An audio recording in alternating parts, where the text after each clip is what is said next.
Hi everyone, it's Shar. Welcome back to my channel, Crafting Up a Storm. Today I have some really great spring home decoration DIYs from Dollar Tree. They're versatile and easy to do and fun. So let's get crafting.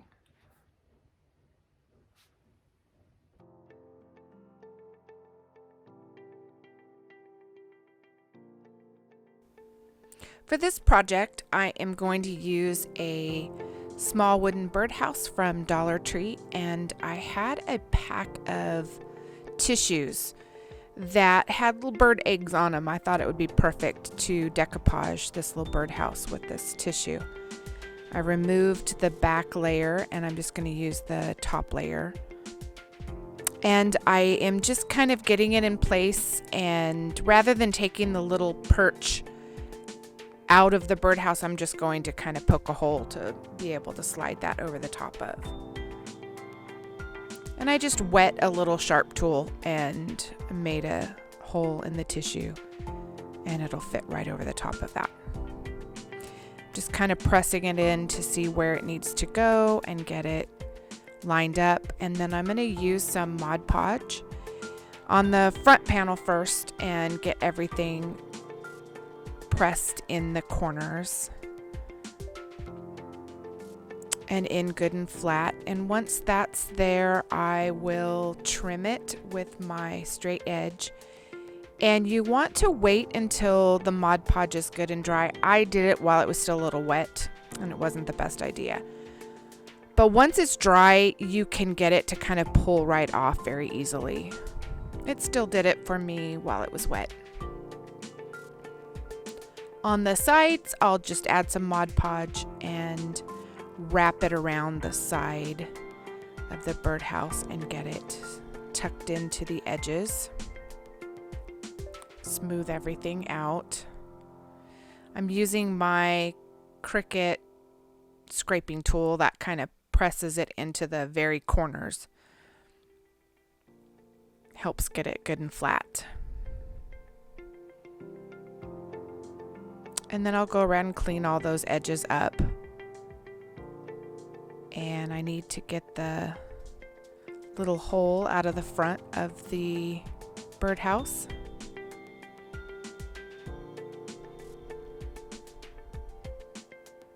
I'm just going to go around and make slits. Make it easier to kind of go around in a circle. And just poke it through. Then I'm going to add some Mod Podge to the top of it to seal everything down. Very easy.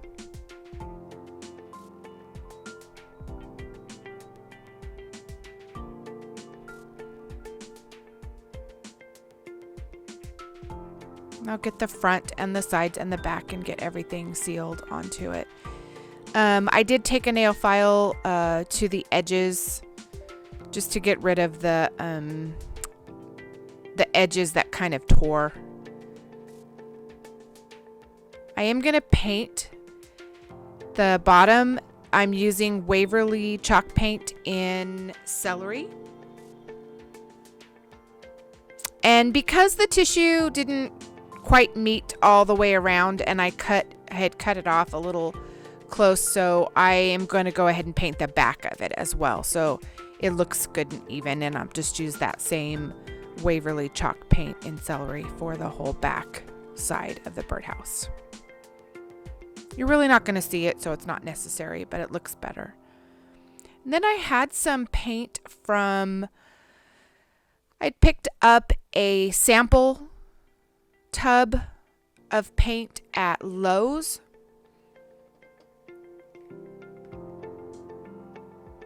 In satin. And the name of the color is Midsummer's Dream. I had it for another project and I thought it was a pretty blue. I'm going to paint this little candlestick from Dollar Tree the same Waverly chalk paint in celery. And that will be the stand for our birdhouse. I'm using some E6000 and I'm just putting it on that top edge of that candlestick so it will hold really good and Then on top of it, I'll put some hot glue just for a instant hold for right now.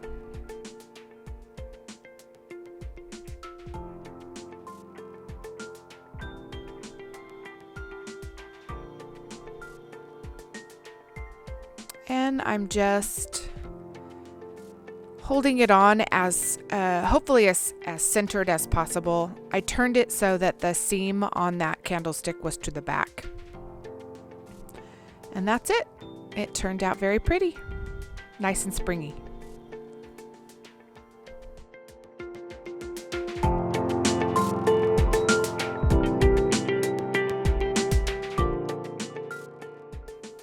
For this next project, we're going to use this Valentine's sign that I picked up at Dollar Tree.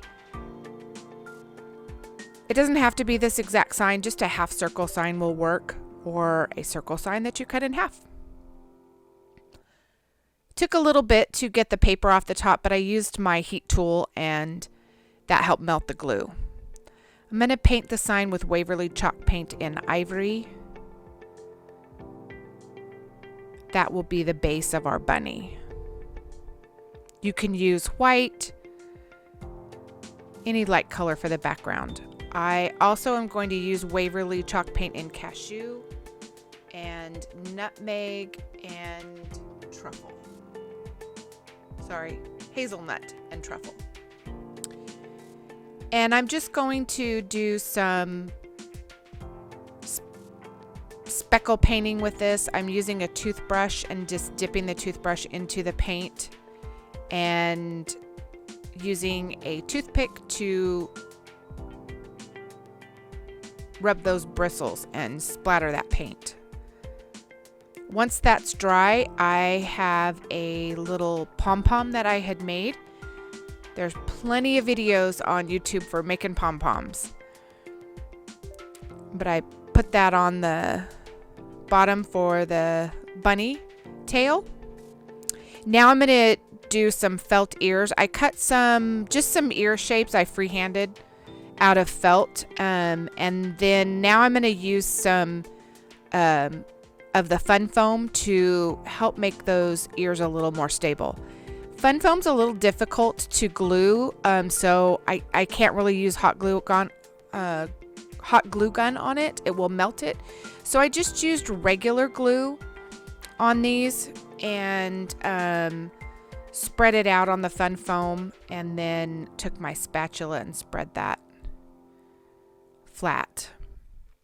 And then I placed the felt on top of that, and I didn't show it in the video, but I just put something over it and something heavy down on top to hold it and let that dry good.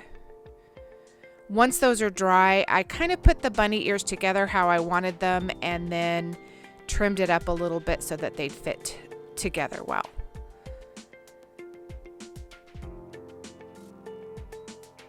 Now that the ears have the felt on the top, I can use my glue gun. And so I'm just going to put a little glue where I want those ears to glue down to the back of this bunny.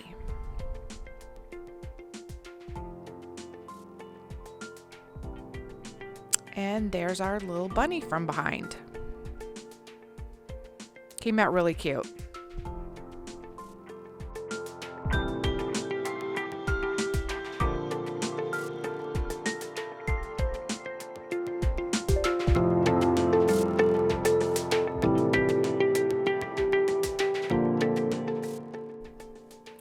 For this project, I had a little Christmas sign left over. I think I bought it after Christmas sale at the 99-cent store or Dollar Tree, and it was maybe a quarter. And I'm going to open it up so I can change the decoration on the inside. Now, I will say I, for some reason, was not paying attention to this one, and I thought I just needed to open the corner and take the edge off. I will spare you the fight I had with this. I forced it and broke the side. See, they're staples. I need to take the staples out. I wasn't paying attention to it. They're right there. However, I did eventually take those staples out and get this apart. And so I did end up gluing the one side and painting this. I was going to leave it. It was a pretty bright blue for spring, but since I had to glue one side of it, I did end up going ahead and painting it. So I painted all the sides this Deco Art Petal Pink, I believe it is. I've had forever. Took 2 or 3 coats just because I wanted to make sure it covered the blue really good. And then for the glass, I wanted to clean the words for Christmas decoration off. So I just took a little acetone or nail polish remover on a cotton swab and I just cleaned that off the glass. And then for the background paper, I wanted to use something springy. I had several just random scrapbook paper to choose from. Any of those would have looked very pretty, flowery, something nice. I went ahead and went with this scrapbook paper. I bought it at Hobby Lobby. I'm sure I got it on a 50% off sale. And I just used the back panel as a pattern and cut a piece out to fit. And glued that to the back panel using just regular glue, making sure I squeegeed it all out and got it good and flat.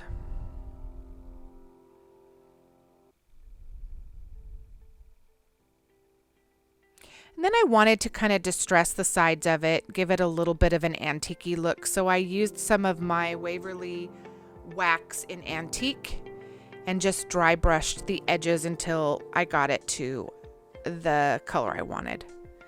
I did cut out a bunny silhouette on my Cricut. You can just print out a silhouette and cut it out of paper.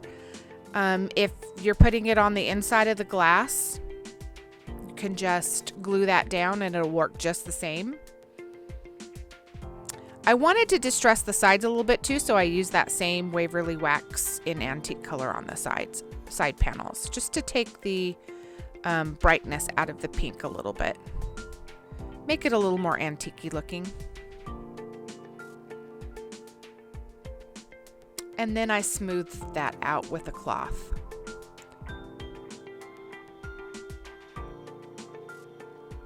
I re-glued the edges back on the back panel.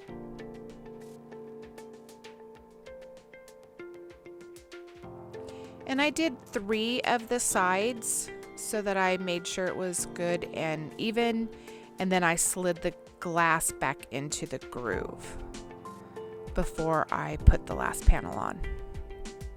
Now I'm going to take some wooden beads and string them onto some jute twine from Dollar Tree. These are wooden beads I've just had forever. I believe I picked up a strand or necklace at the secondhand store a long time ago, and these are just beads from there. I ended up doing a little bit smaller beads on each end and thicker beads on toward the middle. And then I just glued one end down on the back of my sign and tightened it up and glued the other end down. And I wanted a little something extra on the side, so I took some random ribbon pieces I have and laid them all together and tied a zip tie around the middle, just for a kind of raggy looking bow. And I just cut the end of the zip tie off and glued that to the edge of the frame. Very easy project once I learned how to open the frame. Came out very cute.